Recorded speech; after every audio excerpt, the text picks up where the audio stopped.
Normally ಯಾವುದೇ ಒಂದು pharma ಕಂಪ್ನಿಗಳ margin 15-20% ಹೆಚ್ಚು. ಇದನ್ನೇ ಮೇಂಟೈನ್ ಮಾಡಕ್ಕೆ ಎಷ್ಟೋ ಫಾರ್ಮಾ ಕಂಪ್ನಿಗಳು ಅಳ್ತವೆ. ಆದ್ರೆ ಇವತ್ತು ನಾವು ಮಾತಾಡಕ್ ಹೋಗ್ತಿರೋ ಕಂಪನಿಯ ಮಾರ್ಜಿನ್ 35% ಇದೆ. ಇದು 1 ವರ್ಷ 2 ವರ್ಷದಿಂದ ಮೇಂಟೈನ್ ಮಾಡ್ಕೊಂಡ್ ಬಂದಿರೋದಲ್ಲ, ಕಳೆದ 5-6 ವರ್ಷದಿಂದನೂ ಎವ್ರಿ ಇಯರ್ ಅವ್ರದ್ದು ಮಾರ್ಜಿನ್ 30% ಜಾಸ್ತಿನೇ ಇದೆ. ಅದಲ್ದಲೆ ಈ ಕಂಪ್ನಿ ರೀಸೆಂಟ್ಲಿ ಒಂದು ನ್ಯೂ ಬಿಸ್ನೆಸ್ಗೆ ಎಂಟ್ರಿ ಆಗ್ತಾ ಇದೆ. ಈ ಬಿಸ್ನೆಸ್ ಏನಾದ್ರು ಕ್ಲಿಕ್ ಆದ್ರೆ 2005-6ರಲ್ಲಿ ಡಿವಿಸು PI ಇಂಡಸ್ಟ್ರೀಸ್ಗಳೆಲ್ಲ ಯಾವ ರೀತಿ ಮಲ್ಟಿ ಬ್ಯಾಗರ್ ರಿಟರ್ನ್ ಕೊಟ್ಟಿದ್ದಾವೆ ಆ ತರ ಕೂಡ ಚಾನ್ಸಸ್ ಇದೆ. 2006ರಲ್ಲಿ PI ಇಂಡಸ್ಟ್ರಿದು ಶೇರ್ ಪ್ರೈಸು ₹2 ಇರುತ್ತೆ, ಇವತ್ತು ₹3,600. ಅದೇ ರೀತಿ DV ಸ್ಲ್ಯಾಬ್ದು 2006ರಲ್ಲಿ ಶೇರ್ ಪ್ರೈಸ್ ಬಂದ್ಬಿಟ್ಟು ₹50 ಇರುತ್ತೆ, ಇವತ್ತದು ₹5,500. ಯಾಕಂದ್ರೆ ಅವರು ಕೂಡ ಆ ಟೈಮಲ್ಲಿ ಈ ವರ್ಟಿಕಲ್ಗೆ ಎಂಟ್ರಿ ಆಗಿದ್ರಿಂದ.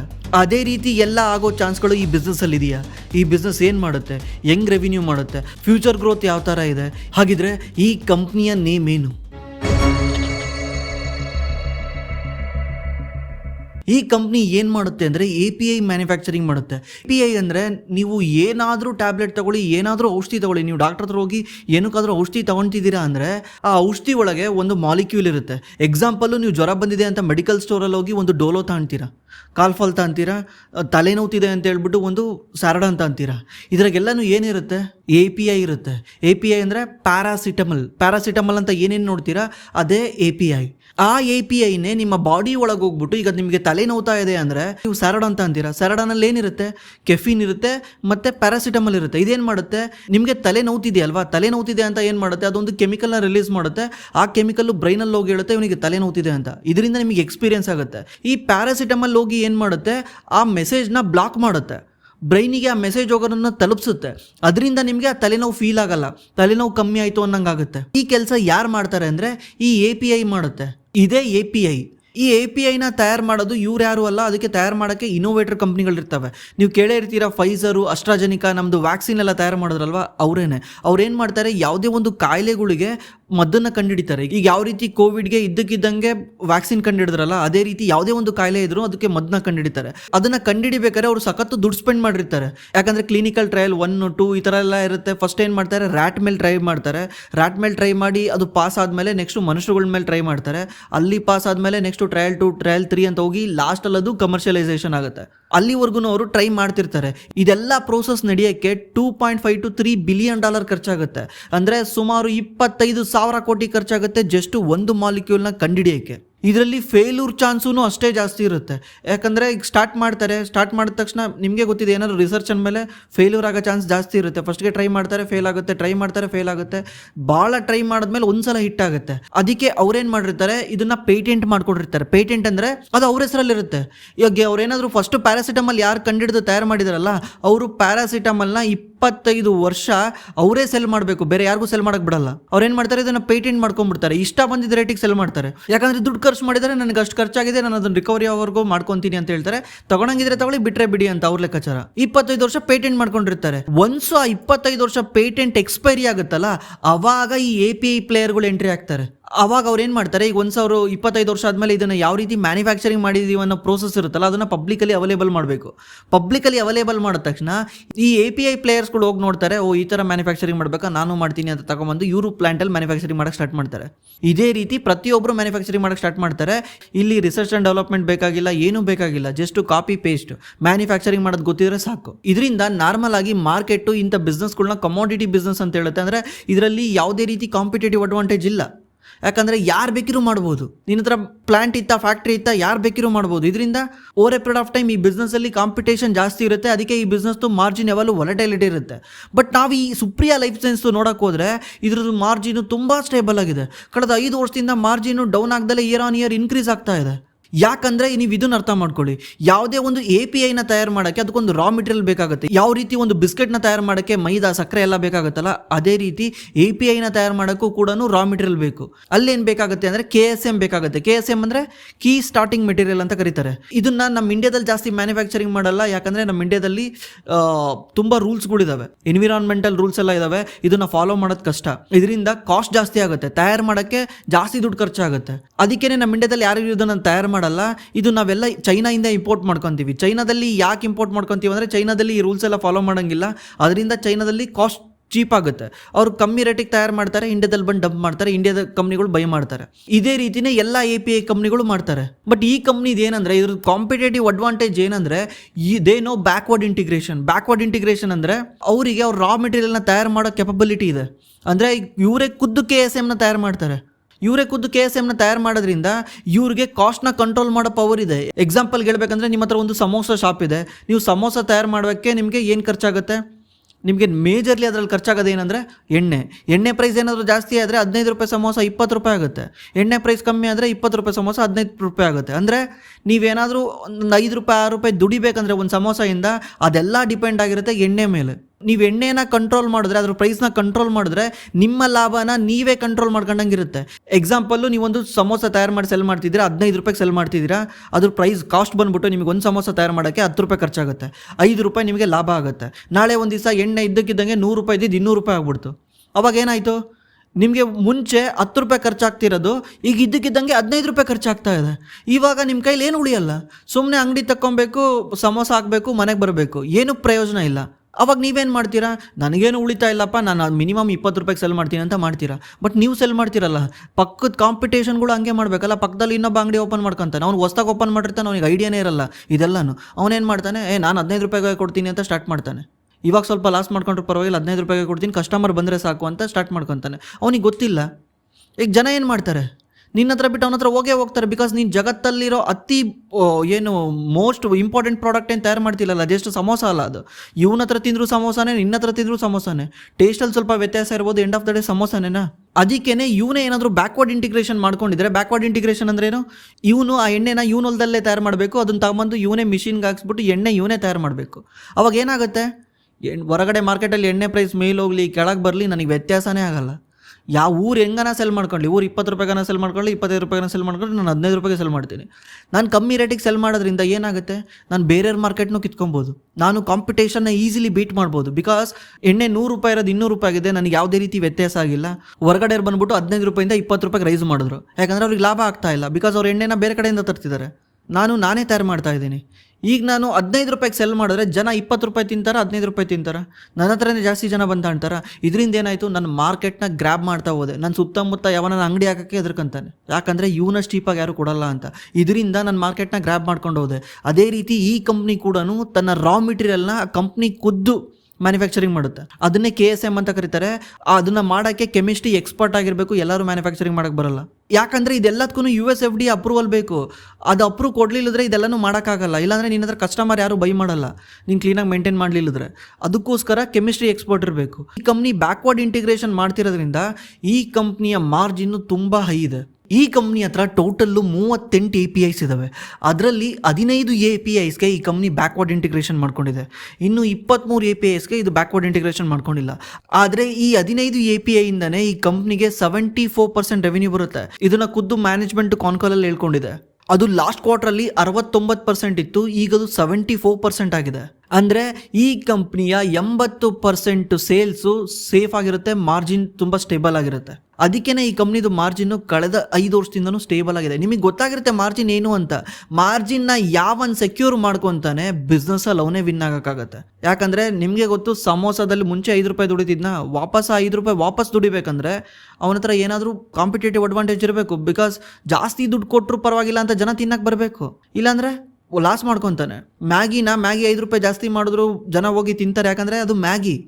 ಜನ ಹೋಗ್ಬಿಟ್ಟಲ್ಲಿ ನೂಡಲ್ಸ್ ಕುಡಿ ಅಂತ ಕೇಳಲ್ಲ, ಮ್ಯಾಗಿ ಕುಡಿ ಅಂತ ಕೇಳ್ತಾರೆ. ಬ್ರಿಟಾನಿಯಾ ಬಿಸ್ಕೆಟ್ನ ಜನ ಹೋಗ್ಬಿಟ್ಟು ಗುಡ್ಡೆ ಬಿಸ್ಕೆಟ್ ಕುಡಿ ಅಂತ ಕೇಳ್ತಾರೆ. ಅವನು ಮುಂಚೆ 10 ರೂಪಾಯಿ ಇರೋದನ್ನು 15 ರೂಪಾಯಿ ಮಾಡಿದ್ದೀನಿ ಅಂದರೂ ಜನಕ್ಕೆ ಕೇರ್ ಮಾಡಲ್ಲ, ಅಥವಾ ಒಳಗಡೆ ಬಿಸ್ಕೆಟ್ ಕಮ್ಮಿ ಹಾಕಿರ್ತಾನೆ. ಇದರಿಂದ ಬ್ರ್ಯಾಂಡ್ ವ್ಯಾಲ್ಯೂ ಎಲ್ಲಿರುತ್ತೆ ಅವರು ದುಡ್ಡು ಮಾಡ್ಕೊತಾರೆ. ಅಂಟಿಲ್ ಅನ್ಲೆಸ್ ಬ್ರ್ಯಾಂಡ್ ಇಲ್ಲ ಅಂದರೆ ಬೇರೆಯವ್ರು ದುಡ್ಡು ಮಾಡ್ಕೊಳೋದು ಕಷ್ಟ. ಅದಕ್ಕೇ ಯಾವ ಕಂಪ್ನಿಗಳಲ್ಲಿ ಮಾರ್ಜಿನ್ ಜಾಸ್ತಿ ಇರುತ್ತೆ ಅಂಥ ಕಂಪ್ನಿಗಳು ಸ್ವಲ್ಪ ಇಂಟ್ರೆಸ್ಟಿಂಗಾಗಿ ಕಾಣುತ್ತೆ. ಈ ಕಂಪ್ನಿ ಹತ್ರ ಯಾವ್ಯಾವ API ಇವ್ರು ಬ್ಯಾಕ್ವರ್ಡ್ ಇಂಟಿಗ್ರೇಷನ್ ಮಾಡಿದ್ದಾರೆ ಅಂಥದ್ದು ಮಾತ್ರ ತಲೆ ಕೆಡಿಸ್ಕೊಳ್ಳೋಣ. ಮೇನ್ 10 ಇದಾವೆ. ಯಾವ್ಯಾವಂದರೆ ಕೆಟಮೈನ್ ಹೈಡ್ರೋಕ್ಲೋರೈಡ್ ಅಂತ 46% ಆಫ್ ದಿ ರೆವಿನ್ಯೂ ಇದರಿಂದನೇ ಬರುತ್ತೆ. ನಮ್ಮ ಇಂಡಿಯಾದಲ್ಲಿ ಏನಾದರೂ ಕೆಟಮೈನ್ ಹೈಡ್ರೋಕ್ಲೋರೈಡ್ನ ನೀವು ಬೇರೆ ದೇಶಕ್ಕೆ ಎಕ್ಸ್ಪೋರ್ಟ್ ಮಾಡ್ತಿದ್ದಾರೆ ಯಾರನ್ನ ಬೇರೆಯವರು ಅಂದರೆ ಇವರೇ 70% ಎಕ್ಸ್ಪೋರ್ಟ್ ಮಾಡ್ತಾರೆ. ಇದನ್ನು ಇವರೇ 70% ಎಕ್ಸ್ಪೋರ್ಟ್ ಮಾಡ್ತಾರೆ, ಬೇರೆಯವರು ಇನ್ನೂ 30% ಎಕ್ಸ್ಪೋರ್ಟ್ ಮಾಡ್ತಾರೆ. ಅಂದರೆ ಇಂಡಿಯಾದಲ್ಲಿ ಆಲ್ಮೋಸ್ಟ್ ಮಾರ್ಕೆಟ್ ಲೀಡರು ಮೊನೋಪೋಲಿ. ಈ API ನ ಸ್ವಲ್ಪ ನಾವು ಇಂಟ್ರೆಸ್ಟಿಂಗ್ ಆಗಿ ನೋಡಬೇಕು ಈ ಬಿಸ್ನೆಸ್ ಅಲ್ಲಿ ನೋಡ್ಬೇಕಂದ್ರೆ, ಬಿಕಾಸ್ 46% ಆಫ್ ದಿ ರೆವಿನ್ಯೂ ಇದರಿಂದನೇ ಬರುತ್ತೆ. ಇದ್ರದ್ದು ಏನು ಕೆಲಸ ಅಂದ್ರೆ ಅನಸ್ತೇಷಿಯಾ. ನೀವು ನೋಡಿರ್ತೀರ ಹಾಸ್ಪಿಟ್ಲ್ಗಳಲ್ಲಿ ಡಾಕ್ಟ್ರು ಅನಸ್ತೇಷಿಯಾ ಕೊಡ್ತಾರಲ್ವಾ, ಆಪರೇಷನ್ ಮಾಡ್ಬೇಕಾದ್ರೆ, ಸರ್ಜರಿ ಮಾಡ್ಬೇಕಾದ್ರೆ ಅನಸ್ತೇಷಿಯಾ ಕೊಟ್ಬಿಟ್ಟು ನಿಮ್ಮನ್ನ ಜ್ಞಾನ ತಪ್ಪಿಸಿ ಆಪರೇಷನ್ ಮಾಡ್ತಾರಲ್ಲ. ಇಲ್ಲಿ ಯಾರನ್ನ ಡಾಕ್ಟರ್ ನೋಡ್ತಿದ್ರೆ ಅವ್ರಿಗೆ ಗೊತ್ತಿರುತ್ತೆ ಈ API ಬಗ್ಗೆ. ಆಕ್ಚುಲಿ ಈ API ಇದು ಸ್ಪೆಷಾಲಿಟಿ ಏನಂದ್ರೆ, ಇದು ಬೇರೆ APIಗಳ ತರ ಅಲ್ಲ. ಬೇರೆ APIಗಳು ಅನಸ್ತೇಷಿಯಾ APIಗಳು ಇದಾವೆ, ಅವು ಇದ್ರ ತರ ಅಲ್ಲ. ಅವೇನ್ ಮಾಡ್ತವೆ, ರೆಸ್ಪಿರೇಟರಿನ ಬ್ಲಾಕ್ ಮಾಡ್ಬಿಡ್ತವೆ. ಅಂದ್ರೆ ನೀವು ಉಸಿರಾಟದ ತೊಂದರೆ ಮಾಡ್ಬಿಡ್ತವೆ. ನೀವೇನಾದರೂ ಅನಸ್ತೇಷಿಯಾ ಕೊಟ್ಟರೆ ಅವಾಗ ಏನಾಗುತ್ತೆ, ನಿಮ್ಮನ್ನ ತಗೊಂಡೋಗಿ ICUದಲ್ಲಿ ಇಡಬೇಕು, ಮತ್ತೆ ವೆಂಟಿಲೇಷನಲ್ಲಿ ಇಡಲೇಬೇಕು. ಬಿಕಾಸ್ ಉಸಿರಾಟ ತೊಂದರೆ ಆಗುತ್ತೆ. ಆಗ ವೆಂಟಿಲೇಷನಿಗೆ ತಗೊಂಡೋಗಿ ಆಮೇಲೆ ನಿಮಗೆ ಆಪರೇಷನ್ ಮಾಡಬೇಕಾಗಿರುತ್ತೆ. ಬಟ್ ಇದೇನು ಮಾಡುತ್ತೆ ಅಂದರೆ, ಪರ್ಟಿಕ್ಯುಲರ್ ಒಂದು ಸ್ಪೇಸ್ನ ಮಾತ್ರ ಅನಸ್ತೇಷಿಯಾ ಮಾಡುತ್ತೆ. ಈಗ ನೋಡಿರ್ತೀರ ನೀವು, ಕಾಲ್ಗೆ ಏನಾದ್ರೂ ಆಪರೇಷನ್ ಮಾಡ್ಬೇಕಾದ್ರೆ ಒಂದು ಇಂಜೆಕ್ಷನ್ ಮಾಡಿದ್ರೆ ಆ ಕಾಲ್ ಯಾರು ಟಚ್ ಮಾಡಿದ್ರು ಗೊತ್ತೇ ಆಗಲ್ಲ, ಆ ಕಾಲ್ ಮಾತ್ರ. ಅಂದರೆ ಆ ಸ್ಪಾಟಲ್ಲಿ ಮಾತ್ರನೇ ಅನಸ್ತೇಷಿಯಾ ವರ್ಕ್ ಆಗೋ ಥರ ಈ API ಮಾಡುತ್ತೆ. ಇದರಿಂದ ಗ್ಲೋಬಲಿ ಇದನ್ನು ಜಾಸ್ತಿ ಯೂಸ್ ಮಾಡ್ತಾರೆ.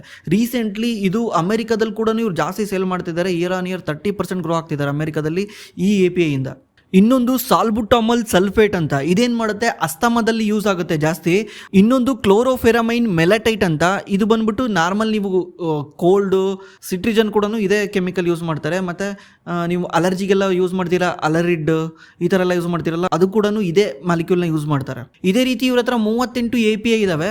ಅದರಲ್ಲಿ ಟಾಪ್ 10 API ಇಂದ ಇವರು ಬ್ಯಾಕ್ವರ್ಡ್ ಇಂಟಿಗ್ರೇಷನ್ ಮಾಡ್ಕೊಂಡಿದ್ದಾರೆ. ಇವ್ರದ್ದು ಇನ್ನೊಂದು ಬಿಸ್ನೆಸ್ ವರ್ಟಿಕಲ್ ಬಂದು CDMO ಅಂತ. ನಾನು ಆಲ್ರೆಡಿ ಅದ್ರ ಬಗ್ಗೆ ಒಂದು ವಿಡಿಯೋ ಮಾಡಿದ್ದೀನಿ, ದಯವಿಟ್ಟು ಅದನ್ನ ಹೋಗಿ ನೋಡಿ. ಯಾಕಂದ್ರೆ ಇಂಡಿಯಾದಲ್ಲಿ CDMO ಬಿಸ್ನೆಸ್ ಬೂಮ್ ಆಗ್ತಾ ಇದೆ. ಯಾವ ರೀತಿ 1995ರಲ್ಲಿ ನಮ್ಮ ಇಂಡಿಯಾದಲ್ಲಿ IT ಸರ್ವಿಸ್ ಬೂಮ್ ಆಯ್ತಲ್ಲ, ಅದೇ ರೀತಿ CDMO ಕೂಡ ಇಂಡಿಯಾದಲ್ಲಿ ಬೂಮ್ ಆಗ್ತಾ ಇದೆ. Because China +1 ಸ್ಟ್ರಾಟಜಿಯಿಂದ. ಈ ಕಂಪ್ನಿಗೆ ಕರೆಂಟ್ಲಿ CDMO ಇಂದ 5% ರೆವಿನ್ಯೂ ಬರುತ್ತೆ. CDMO ಎಷ್ಟು ಸ್ಟ್ರಾಂಗ್ ರೆವಿನ್ಯೂ ಅಂದ್ರೆ, ಇವರು ರೀಸೆಂಟ್ಲಿ ಒಂದು ಕಾಂಟ್ರಾಕ್ಟ್ ವಿನ್ ಮಾಡಿದ್ದಾರೆ. ಆ ಕಂಪ್ನಿ ನೇಮ್ ಬಂದ್ಬಿಟ್ಟು DSM ಫರ್ಮಿನಿಶ್ ಅಂತ. ಈ ಕಂಪ್ನಿ ಜೊತೆ 10 ವರ್ಷ ಕಾಂಟ್ರಾಕ್ಟ್ ನ ವಿನ್ ಮಾಡಿದ್ದಾರೆ. CDMO ಅಂದ್ರೆ ನೀವು ಆ ವಿಡಿಯೋ ಹೋಗಿ ಚೆಕ್ ಮಾಡಿ, ಮತ್ತೆ ಇದನ್ನ ಹೇಳ್ಕೊಂಡು ಕೂತ್ಕೊಂಡ್ರೆ ಲೆಂತ್ ಆಗುತ್ತೆ. ಇದು ಯಾವ ರೀತಿ ಸ್ಟಿಕ್ಕಿ ಬಿಸ್ನೆಸ್ ಇರುತ್ತೆ ಅಂತ ನಾನು ಹೇಳ್ತೀನಿ. ಈಗ ಇವರು 10 year ಕಾಂಟ್ರಾಕ್ಟ್ ಏನು ವಿನ್ ಮಾಡಿದಾರಲ್ಲ, ಇದು ಎವ್ರಿ ಇಯರ್ 60 to 70 crores. ಇದು 60 to 70 crore ರೆವಿನ್ಯೂ ಮಿನಿಮಮ್ ಆ DSM ಕಂಪ್ನಿ ಇವ್ರಿಗೆ ಕೊಡಲೇಬೇಕು. ಆ ಟೈಮಲ್ಲಿ ಇವ್ರ ಹತ್ರ ಮ್ಯಾನುಫ್ಯಾಕ್ಚರಿಂಗ್ ಮಾಡ್ಸಕ್ಕೆ ಏನು ಇಲ್ಲ ಅಂದ್ರೂ ಕೂಡ ಆ ರೆವಿನ್ಯೂನ ಕೊಡಲೇಬೇಕು. ಬಿಕಾಸ್ ಅದು ಕಾಂಟ್ರಾಕ್ಟ್ ಆಗಿಬಿಟ್ಟಿದೆ. 10 ವರ್ಷ ಎವ್ರಿ ಇಯರ್ ಇದು ಫಿಕ್ಸ್ಡ್ ರೆವಿನ್ಯೂ ಇದ್ದಂಗೆ, ಎವ್ರಿ ಇಯರ್ ರೆವಿನ್ಯೂ ಬರ್ತಾನೆ ಇರುತ್ತೆ. ಈ 60 to 70 crore ಏನಿದೆಯಲ್ಲ, ಇವ್ರದ್ದು ಟೋಟಲ್ ರೆವಿನ್ಯೂನಲ್ಲಿ ಜಸ್ಟ್ 5 to 10% ಅಷ್ಟೇ ಇದೆ. ಬಟ್ ಮ್ಯಾನೇಜ್ಮೆಂಟ್ ಹೇಳ್ತಾ ಇದೆ ಇದನ್ನ ನಾವು 20% ತಗೊಂಡೋಗ್ತೀವಿ 2027ರಲ್ಲಿ ಅಂತ. ಅಂದ್ರೆ ಹೊಸ ಕಾಂಟ್ರಾಕ್ಟ್ ನ ವಿನ್ ಮಾಡ್ತೀವಿ ಅಂತ.